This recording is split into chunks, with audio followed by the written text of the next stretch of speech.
ఎన్నికల ముందు కూటమి పార్టీలు చెప్పిన మాటకి ప్రస్తుతం పార్టీలు అధికారులకు వచ్చిన తర్వాత చెప్పిన మాటలకి పొంతం లేదంటే కూడా ప్రజా సంఘాలను కూడా ఆగ్రహం వ్యక్తం చేస్తున్నాయి. ఆదాని స్మార్ట్ మీటర్లు ఏవైతే ఉన్నాయో అవన్నీ కూడా ప్రజల మీద భారాలు మోపేటువంటి పద్ధతిలో ఉన్నాయి. ఈ ప్రజలపై భారాలు మోపే విధానాలకు వ్యతిరేకంగా పెద్ద ఎత్తున ఉద్యమాలు చేస్తాం. ఆల్రెడీ విద్యుత్ పోరాటం యొక్క రుచి తెలుసు. గతంలో దెబ్బతిన్నాం, మరొకసారి కరెంటు తీగల మీద వాలాలనుకుంటే మాడి మసైపోతుందని చెప్పి చంద్రబాబు హెచ్చరిస్తా ఉన్నాం. ఏమి చెప్పామో ఏమి చెప్పిన మాట వినకుండా చేసే విధానం చంద్రబాబు నాయుడు మించినోడు ఎవరు లేడు. ఈ ప్రభుత్వం అదాని ప్రభుత్వమా లేకపోతే ప్రజా ప్రభుత్వం అని అడగదలుచుకున్నాం. కొత్తగా ఇల్లు కట్టుకున్న వాళ్ళు ఖచ్చితంగా అదాని స్మార్ట్ మీటర్లు పెడితే తప్ప కనెక్షన్ ఇవ్వమని చెప్పి ఇల్లుకి ఎవరికి ఇచ్చారు? అసెంబ్లీలో ఏమైనా తీర్మానం చేశారా? విద్యుత్ ఛార్జీలు పెంచడంతో పాటు స్మార్ట్ మీటర్లు ప్రజలపై ముద్రడం సరికాదంటూ కూడా ఏదైతే ఈ తూర్పు ప్రాంత విద్యుత్ పంపిణీ సంస్థ ఈపీడీసీఎల్ గా కూడా మొత్తం ప్రజా సంఘాలన్నీ కూడా ఆందోళన ఉధృతం చేస్తున్నారు. దీనికి సంబంధించి ఏదైతే ఈపీడీసీఎల్ కార్యాలయం వద్ద మొత్తం అన్ని ప్రజా సంఘాలకు కూడా ఆందోళన చేపట్టే లోనికి ప్రయత్నించిన ప్రజా సంఘాల నాయకులంతా కూడా పోలీసులు అడ్డగించారు. ఎట్టి పరిస్థితుల్లో కూడా ఏదైతే కూటమి నాయకులు గతంలో హామీ ఇచ్చారో వాటిని నిలబెట్టుకోవాలంటే కూడా వారు ఆగ్రహం వ్యక్తం చేస్తున్నారు. విద్యుత్ ఛార్జీలు పెంచమని చెప్పిన చంద్రబాబు నాయుడు తిరిగి అధికారులకు వచ్చి విద్యుత్ ఛార్జీలు పెంచడం ఏంటంటే కూడా వాళ్ళు ఆగ్రహం వ్యక్తం చేస్తున్నారు. ఎట్టి పరిస్థితుల్లో కూడా మరోవైపు ఏదైతే ఉన్నాయో స్మార్ట్ మీటర్లు బిగించడం సరికాదంటే కూడా వారు మండిపడ్డ పరిస్థితులు. మనతో పాటు చాలా మంది ప్రజా సంఘాల నాయకులు ఉన్నారు. సార్, విద్యుత్ ఛార్జీల పెంపుకు సంబంధించి గతంలో కూటమి పార్టీ ఇచ్చిన హామీకి ఇప్పుడు తిరిగి అటు కట్టుబడి లేదనేది కూడా మీరు ఆరోపిస్తున్నారు కదా. స్మార్ట్ మీటర్లో ఎటువంటి అనర్థాలు ఉన్నాయి? స్మార్ట్ మీటర్లు అనేవి ఆదాని స్మార్ట్ మీటర్లు ఏవైతే ఉన్నాయో అవన్నీ కూడా ప్రజల మీద భారాలు మోపేటువంటి పద్ధతిలో ఉన్నాయి. ఇప్పటికే విద్యుత్ ఛార్జీలతో సతమతం అవుతున్నాం. తెలుగుదేశం పార్టీ ప్రభుత్వం అధికారంలోకి వచ్చిన తర్వాత ఇప్పటికే ట్రూప్ ఆఫ్ ఛార్జీలు పెడితే 3 సార్లు పెంచడం జరిగింది. మళ్ళీ ఇప్పుడు స్మార్ట్ మీటర్లు ఆదాని స్మార్ట్ మీటర్లు పెట్టడం ద్వారా అంటే 400 రూపాయలు వచ్చేదానికి వాళ్ళు 4000 రూపాయలు ఇచ్చేటువంటి పరిస్థితి, 1000 రూపాయల నుండి 10,000 రూపాయలు ఇచ్చేటువంటి పరిస్థితులు వాళ్ళు ఉన్నాయి. కాబట్టి విద్యుత్ ఛార్జీలు ఈ ట్రూప్ ఆఫ్ ఛార్జీలు రద్దు చేయాలి. అదే విధంగా ఏదైతే ఆదానికి కేంద్రంలో నరేంద్ర మోడీ ప్రభుత్వం కేవలం అంబానీ ఆదాయానికి దేశ సంపదను దోచిపెట్టలో భాగంగా ప్రజలపై భారాలు మోపుతున్నారు. ఈ ప్రజలపై భారాలు మోపే విధానాలకు వ్యతిరేకంగా పెద్ద ఎత్తున ఉద్యమాలు చేస్తాం. చంద్రబాబు నాయుడు గారికి ఆల్రెడీ విద్యుత్ పోరాటం యొక్క రుచి తెలుసు. గతంలో దెబ్బతిన్నాం, మరొకసారి కరెంటు తీగల మీద వాలాలనుకుంటే మాడి మసైపోతుందని చెప్పి చంద్రబాబు హెచ్చరిస్తా ఉన్నాం.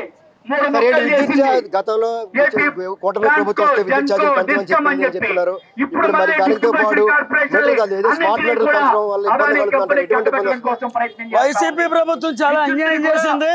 నన్ను నమ్మండి, అధికారంలోకి వస్తే మీకు సుపరిపాలన అందిస్తానని చెప్పిన పెద్ద మనిషి అవే విధానాలు కొనసాగిస్తున్నాడు. సెకీ ఒప్పందాన్ని రద్దు చేస్తానని చెప్పిన పెద్ద మనిషి అవే కొనసాగిస్తున్నాడు. సమీక్ష కూడా చేయటం లేదు. 15,500 కోట్ల రూపాయలు భారం మోపారు. ఒక స్మార్ట్ మీటరు ఇవాళ సింగిల్ ఫేస్కి అయితే 9,000, 3 ఫేస్కి అయితే 18,000. 10 సంవత్సరాల విద్యుత్తులో బిల్లులో వీళ్ళు సర్దుబాటు చేస్తారు.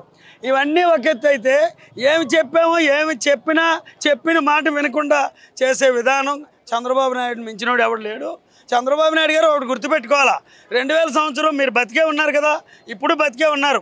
అదే పునరావృతం కాకుండా చూసుకోవాల్సిందిగా స్మార్ట్ మీటర్లు రద్దు చేయాలా, పెంచిన ట్రోప్ ఛార్జీలు విద్యుత్ ఛార్జీలు రద్దు చేయాలని మేము విశాఖపట్నం నుండి వామపక్ష ప్రజా సంఘాల తరఫున డిమాండ్ చేస్తున్నాం. గతంలో వైసీపీ ప్రభుత్వం 9 సార్లు విద్యుత్ ఛార్జీలు పెంచింది. ఈ ప్రభుత్వం వచ్చిన తర్వాత ఎట్టి పరిస్థితులు కూడా విద్యుత్ ఛార్జీలు పెంచమని చెప్పిన ప్రభుత్వం తిరిగి విద్యుత్ ఛార్జీలు పెంచడంతో పాటు స్మార్ట్ మీటర్ల రూపంలో మళ్ళీ తిరిగి భారం పెంచాలని చూస్తున్నారు. సార్, ఏంటి ఎటువంటి ఇబ్బందులు రానున్నాయి స్మార్ట్ మీటర్ల వల్ల? మనందరూ తెలుసు, గత 9 సార్లు ఆ రోజున్న జగన్మోహన్ రెడ్డి గారు పెంచితే ఈయన బాధుడని చెప్పి 32,000 కోట్ల రూపాయలు భారాలు వేస్తున్నారు. మేము సమర్థవంతమైన ప్రభుత్వం, బ్రహ్మాండంగా విద్యుత్ ఇస్తామని చెప్పి 2 సార్లు వీళ్ళు పెంచారు. ఎంత? 28,000 కోట్ల రూపాయలు పెంచారు. ఈ ప్రజల మీద భారాలు వేయడానికి ఈ ప్రభుత్వానికి ఎవరు అధికారం ఇచ్చారు? ఎన్నికల ముందు స్పష్టంగా ఆయన చెప్పారు, ఏమని? నేను సమర్థవంతమైన ప్రభుత్వం అందరికి అందుబాటులో తీసుకొస్తాను, స్మార్ట్ మీటర్లు పెట్టను, వ్యవసాయానికి ఇప్పుడు జగన్మోహన్ రెడ్డి గారు పెడుతున్నారు, వ్యవసాయానికి కానీ మిగతాది కానీ ఏమీ పెట్టమని చెప్తున్నారు. ఈరోజు ఏమని చెప్తున్నారు? మేము ఖచ్చితంగా అదాని మీటర్లు ఏవైతే ఉన్నాయో అదాని మీటర్లు పెట్టండి అని అందరికీ చెప్తా ఉన్నారు. వాళ్ళే చెప్పడం కాదు, ప్రభుత్వ యంత్రాంగం ఈపీడీసీఎల్లో ఉండే సీఎండీ దగ్గర నుండి అందరితో ప్రచారం చేస్తున్నారు. అంటే ఈ ప్రభుత్వం అదాని ప్రభుత్వమా లేకపోతే ప్రజా ప్రభుత్వం అని అడగదలుచుకున్నాం. అంతకుముందు చంద్రబాబు నాయుడు గారికి మనంతా తెలుసు, ప్రపంచ బ్యాంక్ జీతగాడు చంద్రబాబు నాయుడు అనేది మేము విద్యార్థి రంగంలో ఉన్నప్పుడు మేము అనేవాళ్ళం.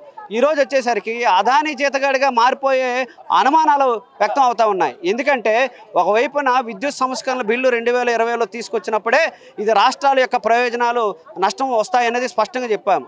అదే కాదు, ఈరోజు ఈ స్మార్ట్ మీటర్లకు సంబంధించిన దాంట్లో కూడా వాళ్ళు చెప్తుంది అంటే ఉదయం ఒక రకమైన ఛార్జ్ చేస్తారంట, మధ్యాహ్నం ఒక రకమైన ఛార్జీ, రాత్రి ఒక రకమైన ఛార్జీ, పీక్ టైంలో ఎంతైతే ఉందో దాన్ని విపరీతంగా పెంచేదానికి నా దగ్గర వివరాలు ఉన్నాయి.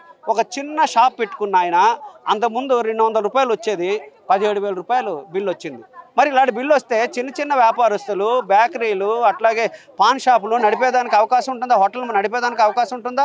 అదే కాదు, ఇప్పుడు ఒక కండిషన్ పెట్టారు ఈపీడీసీఎల్ వాళ్ళు. కొత్తగా ఇల్లు కట్టుకున్న వాళ్ళు, అపార్ట్మెంట్లు తీసుకున్న వాళ్ళు ఖచ్చితంగా అదాని స్మార్ట్ మీటర్లు పెడితే తప్ప మీకు కనెక్షన్ ఇవ్వమని చెప్పి ఇళ్ళకి ఎవరికి ఇచ్చారు? అసెంబ్లీలో ఏమైనా తీర్మానం చేశారా? లేదు ప్రతిపక్షాలని కూర్చోబెట్టి ఇది మనం ఖచ్చితంగా అమలు చేయాలని ఏమని చెప్పారా? కాబట్టి ఇలాంటి సంస్కరణలు అనేది ప్రజల మీద భారాలు వేయడానికి తప్ప అదానికి ఉపయోగపడేది తప్ప ఇంకోటి కాదనేది ప్రజావేదిక తరఫున మేము భావిస్తూ ఉన్నాం. ఇప్పటికైనా ప్రభుత్వం వెంటనే డ్రాప్ ఛార్జీలు విరమించుకోవాలి, అదాని మీటర్లు ఏవైతే ఉన్నాయో పెట్టొద్దు అనేది సిపిఎం పార్టీకి డిమాండ్ చేస్తాం. రాష్ట్రంలో చాలా వరకు స్మార్ట్ మీటర్లు బిగించారు. ఇప్పుడు స్మార్ట్ మీటర్లు తిరిగి చాలా వరకు లక్షలాదిగా తిరిగి పెట్టాల్సిన అవసరం ఉంది. చాలా వరకు మీరు అన్నట్టుగా ఒత్తిడి చేస్తున్నారని మీరు అంటున్నారు. ఈ విధంగా ఇవి పెడితే రానున్న రోజులు ఎటువంటి ఇబ్బందులు సామాన్లు పడే అవకాశం ఉంది? ఇప్పటికే 4 లక్షల మీటర్లు అనేది ఏపీడీసీఎల్ ఏవైతే ఉన్నాయో ఇందులో కొదవై ఉన్నాయి. ఈ మీటర్లు పెట్టడానికి అదాని తాలూకు మనుషులు ఎవరైతే ఉన్నారో ప్రయత్నాలు చేస్తున్నారు. దీన్ని మొత్తం అంతా కూడా అన్ని ప్రాంతాల్లో కూడా కమ్యూనిస్ట్ పార్టీగా, ప్రజా సంఘాలుగా దీని ప్రచారం కూడా చేయడం జరుగుతుంది. స్మార్ట్ మీటర్ పెట్టడం వల్ల పరిస్థితి ఏంటంటే ఇప్పుడు సెల్లకు రీఛార్జ్ ఎలాగైతే చేయించుకోవాలో ఆ టైం అవగానే కరెంట్ అనేది కట్ అయిపోద్ది. ఇది ఎంత వస్తుందో కూడా తెలియని పరిస్థితి. దీనికి సంబంధించి మళ్ళీ ఆ నెట్ సెంటర్కి వెళ్ళి చూసుకొని ఎన్ని వేలైతే అన్ని వేల రూపాయలు కట్టే పరిస్థితి అనేది ఉంది. కాబట్టి ఈ స్మార్ట్ మీటర్ వాళ్ళు చాలా ప్రమాదం. ఇదే చంద్రబాబు నాయుడు గారు ఎన్నికల ముందు చెప్పారు, నేను అధికారంలోకి వస్తే సంపద ఎలా సృష్టించాలో అనేది చెప్పాడంటే, సంపద సృష్టించడం అంటే ఇలా స్మార్ట్ మీటర్లోనూ విద్యుత్ ఛార్జీలు మళ్ళీ 3 సార్లు పెంచి ప్రజల మీద భారం వేయడం అనేది అడుగుతున్నాం. ఈరోజు సంపద సృష్టించడం అంటే ఇదే అనేది. రెండోది మీరు లోకేష్ బాబు అన్నాడు, ఏదైతే రైతులు పంపు సెట్లకి ఈ స్మార్ట్ మీటర్లు పెడితే పగలగొట్టాలి అని చెప్పాడు. ఆల్రెడీ తెలుగుదేశం గవర్నమెంట్ కూడా ఆనాడు వైసీపీ ప్రభుత్వం ఉన్నప్పుడు కోర్టులో కేసేసారు. సిపిఐగా కూడా కోర్టులో కేసు వేయడం అనేది జరిగింది. మరి ఇప్పుడు ఇంత ఉండి కూడా మళ్ళీ విద్యుత్ ఛార్జీలు పెంచి ప్రజలపై ఇంత ఆర్థిక భారం వేయడం అనేది చాలా దుర్మార్గం చర్య. ఎందుకంటే నిత్యావసర వస్తువులో కరెంట్ అనేది ఒక భాగం అయిపోయింది.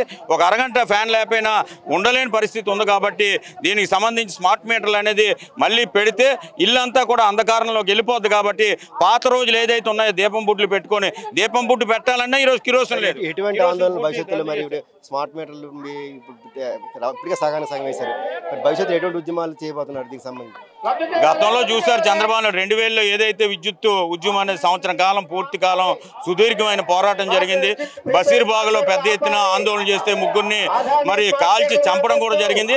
అదే పద్ధతిలో మళ్ళీ కలిసి వచ్చే వాళ్ళందరినీ కలుపుకొని ప్రజా సంఘాలతో పెద్ద ఎత్తున ఆందోళన చేస్తామని ప్రభుత్వానికి హెచ్చరిస్తున్నారు. గత వైసీపీ ప్రభుత్వం 9 సార్లు విద్యుత్ ఛార్జీలు పెంచి ఇప్పటికే ప్రజలపై అనేక భారాలు మోపింది. దానికి కొనసాగింపుగా కూడా కూటమి ప్రభుత్వం తిరిగి విద్యుత్ ఛార్జీలు పెంచడంతో పాటు స్మార్ట్ మీటర్లు పెట్టడం అనేది కూడా ప్రజలకి పెనుభారం కూడా పడే అవకాశం ఉంది. కాబట్టి ఎట్టి పరిస్థితుల్లో కూడా ఒకవైపు ఛార్జీలు తగ్గించాలి, మరోవైపు స్మార్ట్ మీటర్లు ఎట్టి పరిస్థితుల్లో కూడా ప్రభుత్వం ప్రజలపై ఒత్తిడి చేసి పెట్టకూడదంటే కూడా ప్రజా సంఘాలన్నీ కూడా ఆగ్రహం వ్యక్తం చేస్తున్నాయి. Video journalist Suryataramu, EBC TV, Visakhapatnam.